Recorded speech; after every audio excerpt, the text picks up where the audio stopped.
दोस्तों, आज की हम एक मजेदार ऊंट और गीदड़ की कहानी सुनेंगे। बहुत पुरानी बात है। एक जंगल में दो पक्के दोस्त रहते थे। एक था गीदड़ और दूसरा था ऊंट।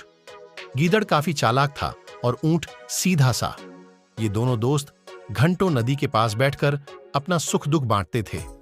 दिन गुजरते गए और उनकी दोस्ती गहरी होती गई। एक दिन किसी ने गीदड़ को बताया कि पास के खेत में पके हुए तरबूज हैं।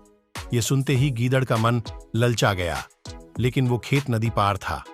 अब नदी को पार करके खेत तक पहुंचना उसके लिए मुश्किल था। इसलिए वो नदी पार करने की तरकीब सोचने लगा। सोचते सोचते वो ऊंट के पास चला गया। ऊंट ने दिन के समय गीदड़ को देखकर पूछा, मित्र, तुम यहां कैसे? हम तो शाम को नदी किनारे मिलने वाले थे। तब गीदड़ ने बड़ी ही चालाकी से कहा, देखो मित्र, पास के ही खेत में पके तरबूज हैं। मैंने सुना है तरबूज बहुत मीठे हैं। तुम उन्हें खाकर खुश हो जाओगे, इसलिए तुम्हें बताने चला आया। ऊंट को तरबूज काफी पसंद था।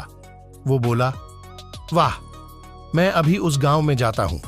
मैंने बहुत समय से तरबूज नहीं खाए हैं। ऊंट जल्दी जल्दी नदी पार करके खेत जाने की तैयारी करने लगा।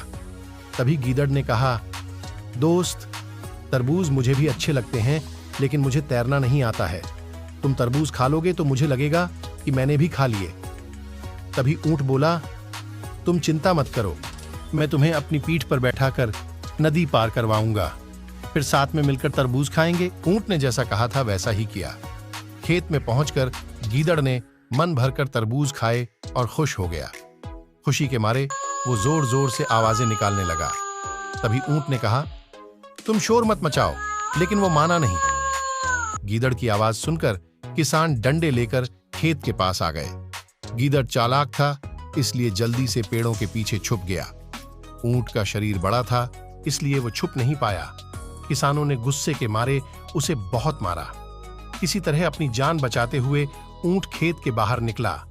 तभी पेड़ के पीछे छुपा गीदड़ बाहर आ गया। गीदड़ को देखकर ऊंट ने गुस्से में पूछा, तुम क्यों इस तरह चिल्ला रहे थे? गीदड़ ने कहा कि मुझे खाने के बाद चिल्लाने की आदत है, तभी मेरा खाना पचता है। इस जवाब को सुनकर ऊंट को और गुस्सा आ गया। फिर भी वो चुपचाप नदी की ओर बढ़ने लगा। नदी के पास पहुंचकर उसने अपनी पीठ पर गीदड़ को बैठा लिया। इधर ऊंट को मार पड़ने से मन ही मन गीदड़ खुश हो रहा था। उधर नदी के बीच में पहुंचकर ऊंट ने नदी में डुबकी लगानी शुरू कर दी। गीदड़ डर गया और बोलने लगा, ये क्या कर रहे हो? गीदड़ को समझ आ गया कि ऊंट उसके किए का बदला ले रहा है।